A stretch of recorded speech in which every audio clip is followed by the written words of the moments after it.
Sweety, Vamsi, చెప్పండి, అసలు మిమ్మల్ని ఇక్కడి నుంచి ఎవరు తీసుకెళ్లారు?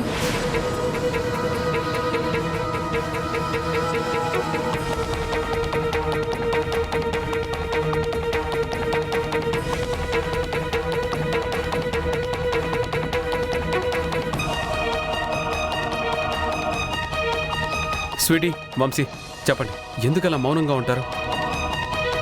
ఎవ్వరికి భయపడద్దు. ఇప్పుడు మీరు నిజమేంటనే చెప్పకపోతే అందరూ మీ పిన్నినే అనుమానిస్తారు.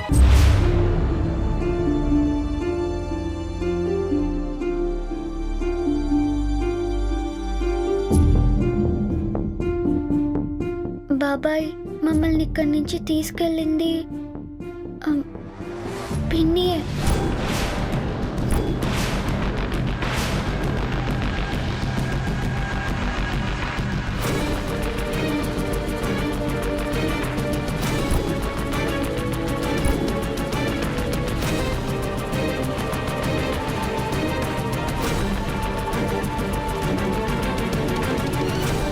స్వీటీ, వంశీ, ఎందుకలా చెప్తున్నారు? ఎవరికైనా భయపడుతున్నారా? అలా చెప్పొద్దు నాన్న, నిజమేంటో చెప్పండి. నేను చెప్పాను కదా ఎవరికి భయపడొద్దని. లేదు బాబాయ్, మేమెవ్వరికీ భయపడట్లేదు. మమ్మల్ని ఇక్కడి నుంచి తీసుకెళ్ళింది నిజంగానే పిన్ని.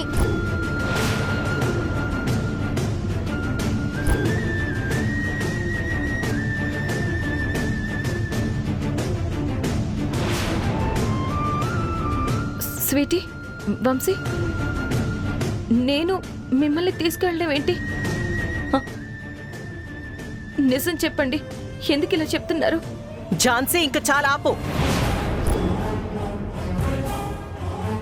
నువ్వింత దుర్మార్గురాలివని అస్సలు అనుకోలేదు.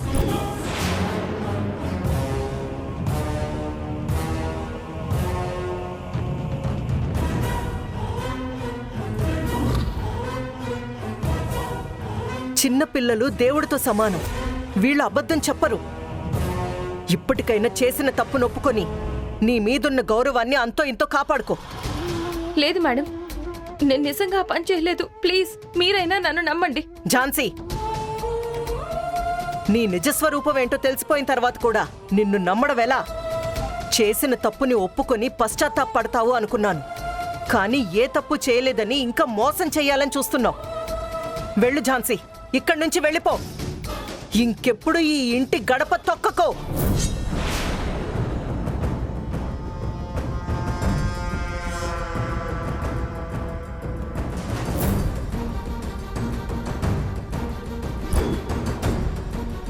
అయినా ఇలాంటి పని చేయడానికి నీకు సిగ్గు కాలేదు? చిన్న పిల్లలకి ఇదేనా నేర్పించేది? ఈ ఇంట్లో నీకే కాదు, వాళ్ళకు కూడా చోట్లేదు. తీసుకువెళ్ళి వాళ్ళని ఇక్కడి నుంచి.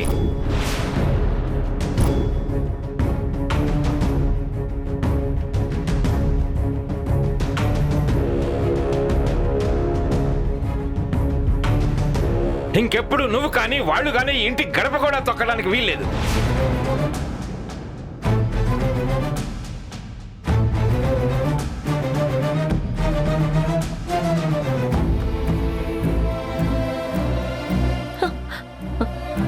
సార్, పిల్లలు ఏం చేశారు సార్? అసలు వాళ్ళ వల్లనే కదా ఇదంతా జరుగుతుంది. వాళ్ళ ఇంట్లో అడుగుపెట్టిన దగ్గర నుంచి మాకు మనశ్శాంతి లేకుండా పోయింది.